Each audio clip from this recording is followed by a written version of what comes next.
Do you want to uncover 8 chart-verified stocks primed for 20 to 85% gains by the end of October? We've vetted every price, support, and resistance level so you only get data-driven trade setups with no guesswork. Welcome back to Stock Scope Live. Today, we're diving into 4 key sectors: technology, energy, healthcare, and industrial. We're going to reveal 8 undervalued stocks with upside potentials ranging from 21 to 85%. Each one of these picks has been rigorously back-tested against 3 months of price history, real support and resistance levels, and we're going to talk about the moving average trends.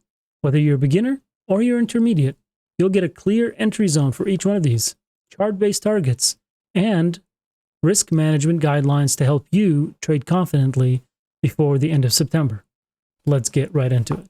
All right, guys, this is a new type of presentation where we're using PowerPoint, so you can pay attention, take screenshots, pause the video, whatever you got to do, but make sure you listen closely. We have 4 sectors. We got technology, energy, healthcare, and industrial. And under each of them, we have 2 picks. The first 2 picks under technology is DXC Technology, ticker DXC. We have Perion Networks, which is ticker PERI. Under energy, we have OMS Energy, ticker OMSE. And Epsilon Energy, EPSN, not to be confused with ESPN. Okay? Healthcare, Emergent BioSolutions, EBS, Harmony Biosciences, HRMY. Industrial, we have Silgan Holdings, SLGN, and INLIF Limited, or INLIF Limited, ticker INLF. Let's get right into the first area. First, we have DXC Technologies. Their current price is about $13.27. We've looked at their 50-day moving average. It's about $14. Their support line is just under where we're at today at $12.24. And they've been kind of retesting the resistance of $16.45. This gives you about a 24% upside if you decide to play to the existing resistance levels. Now, should this break through, obviously those upsides could be larger. Now, what is our target? Obviously, it's going to be $16.45. So what does this mean for beginners? Is if you buy in somewhere in the entry zone of $12.50 to $13.50, you then put your stop losses right under the resistance level so that when they peak, you capture those profits. Obviously, you also want to set up your stop losses. We'll cover more about the risk management at the end of this video. Now, what do? Well, simply, they're a ginormous global IT service provider. They do digital transformation, cloud migrations, and solutions for large enterprises. They are international, and that's going to play into their risks. Now, first, let's cover the key catalysts. Their Q2 earnings beat with revenue guidance, and they raised it 2% for the next quarter, which is not that far away. They're also investing in cost improvement program, about $50 million, and they have strong booking growth and exceeding by 20% from last time. So they have good business, good forecast, good revenue. They're doing about $3 billion every quarter. So we're not talking about a small company. We're talking about a huge company. Now, what is their risk? Well, their the macro IT industry globally is slowing down. And that's due to the trade war and the uncertainty around currency and devaluation. Most countries, they have these large organizations who don't want to spend their money during uncertainty, because you always want to have that for a rainy day. So most IT spend that's not necessary is kind of slowing down.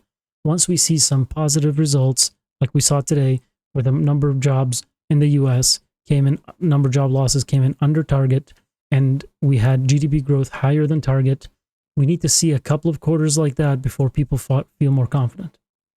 So they have restructuring, and that could be risky depending on how it goes. They also have currency headwinds. Because they're international, not everything is trading in USD.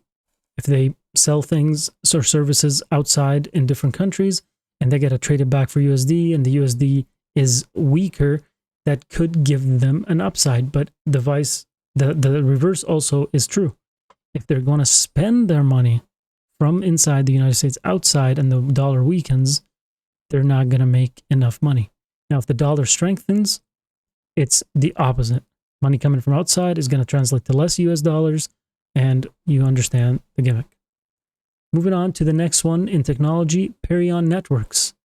Now, this company is not as large, but they're still fairly large. Current price, just under 950. Their 50-day moving average is about 982. Support level is just around 875, and the resistance is right under 1150.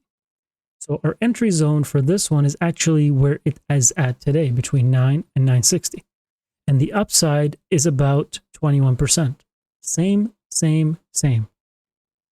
Set up your entry, set up your exit, and set up your risk management.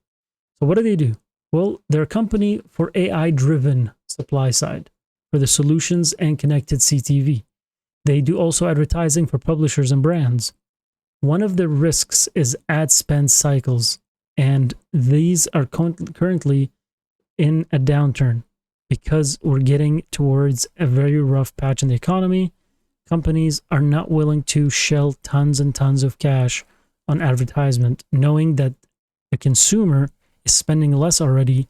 I don't have to advertise to people that can't afford to buy my stuff. There's platform competition with other companies, and there's some regulatory changes in the data privacy section. Now let's talk about their catalysts. They launch next-gen AI-powered supply-side platforms called SODA. Pretty funny, but easy to remember. And they have a new CTV solution driving high CPMs. They also launched a few partnerships with some major DSPs. And if you don't know what any of that means, make sure that you check their website out and find out exactly what they do. Always do research on any company you're buying into. Let's move on to the next sector. In energy, we have OMS Energy Technologies, ticker OMSE. Their current price, 4.43. 50-day moving average is at least 30% above that at 631. Their support is at 428. So we're right on the cusp of their support line. And we're going to see some bounce backs multiple times. It's bounced back the support line. Entry zone, right at 430 to 460. So right in the middle right now. The resistance is right under 780. And we want to get right below that. And there's a huge upside from here to 789. As you can see, 78% upside potential. This one, and energy being something that is booming, it's not a utility, but be careful. Because if we look at the risks, oil price volatility in customer concentration and geopolitical pressure and exposure. Where have we heard this before? Basically in all of the energy market that is not going to be about renewables. Their catalyst, though, they have a 10-year contract with one of the largest oil producers in the world, Aramco in Saudi Arabia. And they're generating consistent cash flow, which means there's guaranteed revenue, 120 to 200 million annually. They have new orders in Angola, Thailand. They have strong post-IPO financials with 203.6 million in revenue. This company isn't going to go out of business anytime soon. So make sure that you check out their website and find out how you can get in. I think currently this has the highest upside in the two energy stocks. Moving on to the next one, Epsilon Energy. Now, they are an oil and gas exploration company and production company focused on strategic asset optimization. What is that fancy word for? That means that they are optimizing how the process takes place so that they can cut costs and increase margins. Now, let's talk about their prices. $5.15 currently. Their support, not that far away, but 16 cents at $4.99. And the resistance is a little bit higher than that, right around $7.95. But look at their 50-day moving average. It's like 60 to 75 cents away from their current price. So their entry zone is right around 5 to 5.30, and we're right smack in the middle. The target is obviously going to be around $8 with an upside of 54%. What is the catalyst in this? Well, their energy sector, it's recovering. We like renewable, but we know that oil and gas aren't going anywhere. There's still a ton of data centers that are using gas and power generators to make sure that they stay online. Yes, new AI data centers are being spun up with nuclear energy and renewables. But if I own a data center, and if you own a data center, you're not going to put all your eggs in one basket. What if I have renewable? What if something breaks?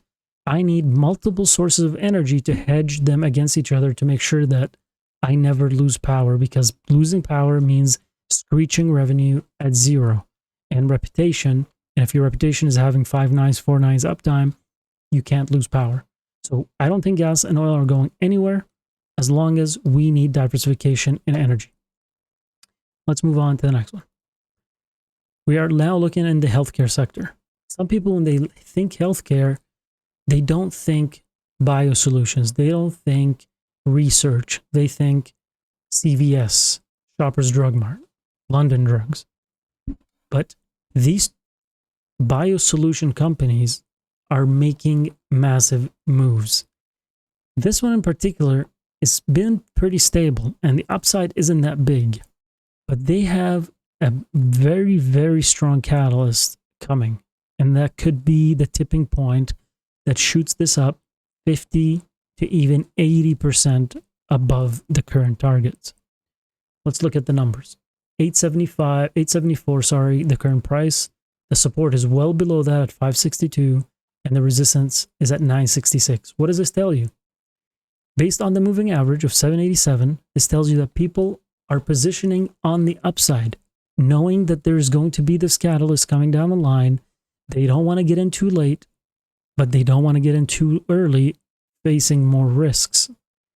That's why the entry zone right now is very close to the resistance at 850 to 9. And again, we're right about in the middle of that. The target is 966 without the FDA approval for their ACAM 2000 vaccine, which, by the way, they got federal funds for, right around 56 million. They also have the OTC Narcan priority review that is potentially happening. So if we position ourselves with the right risk management and the FDA approval comes through, I feel like this is going to be a massive mover. Now, the delays that could happen are risks, but the risks in everything that requires government approval. There's also some contract renewal uncertainty that you need to also take into consideration. If they don't get approval, maybe their contracts with some places don't get renewed. And obviously, with every drug company, there's always litigation exposure.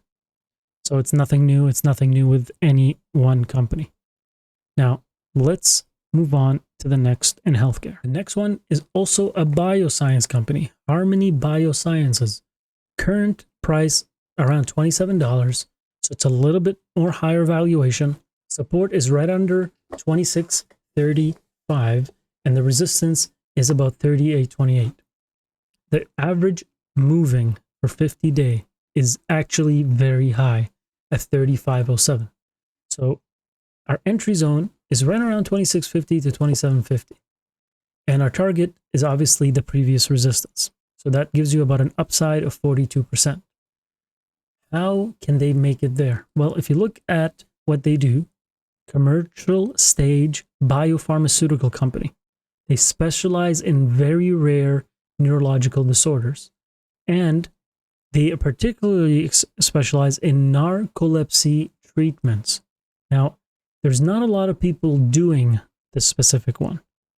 So they have sort of a corner in the market that they might have full control over. Their 2025 Waxis sales guidance is right under $1 billion. And their phase 3 readouts are expected in Q3, and they're targeting $1+ billion from this specific research by 2030. That's a huge, huge number for a pharmaceutical or a bioscience company. Now, the key risks are reimbursement challenges, making sure that they are getting their money, competitive pipeline, and basically, like every other one, there's some trial risks. We can enter into anything as long as we know the entry point, the upside exit, the downside exit, and we aren't just blindly folding into whatever anybody on YouTube tells you. Let's move on. Next is going to be Silgan Holdings. And this one is a bit kind of on the weird side. It can have massive potential. Even when you look at the numbers, they have a resistance of 57 and their current levels of 4150, giving you an upside of 37%. But what they do is something that other companies are also doing. Now, we know that autonomous robotics and warehousing is taking over. Amazon, everybody's doing it. So packaging and packaging containers and manufacturing for food, beverages, and consumer products is an important thing. The key differentiator here is they also do this globally. So they're not cornered in the US. Their Q4 2024 earnings beat expectations. They have also an improvement program in place and facility consolidation benefits. They're making consolidations and improvements to make sure that they are capitalizing on everything and providing the highest margins for their revenue. Their volume headwinds, as consumers spend less, things don't need to get packaged as often. But I see this as not as big of a risk for a packaging company. Because as long as people are producing products, packaging needs to happen, whether the end consumer buys it or not. And right now, there is a lot of raw material inflation. As you can see, their destocking cycles from customers also has an impact due to slowdown in purchasing from the consumer. The next one, or the last one, is INLIF. I keep saying that one wrong. INLIF Limited. And this one is very, very affordable. And I think everyone is going to love looking at this one. Obviously, tiny market cap. Price right around 77 cents. Support, not that far below that, 75 cents. The resistance, if you can believe it or not, is at $1.44. And their 50-day moving average was around $1.05. So we're entering right around 75 to 80 cents. Our target is the previous resistance, which gives us an upside of 85%. Now, you don't need to go up to all the way 85%. You can set up your exits around 40, 60, 75%, making sure that you capture profits as the stock moves up. And if you miss one entry or one exit, you can always capture the next one. But this way, you're not going to see an up and down, and then you say, oh, I should have sold. Now, what do? They are a designer and manufacturer of robotic manipulator arms for injection, molding, and industrial automation equipment. What does that mean? Okay, on a production line in a big automated warehouse or production system, there's these arms. They create the manipulator, which is the thing that controls the arm movement. It needs a lot of accuracy.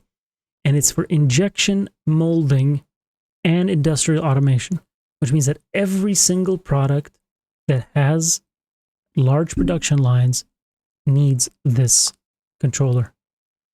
What is their catalyst? 25% revenue growth in recent periods. Obviously, that's great.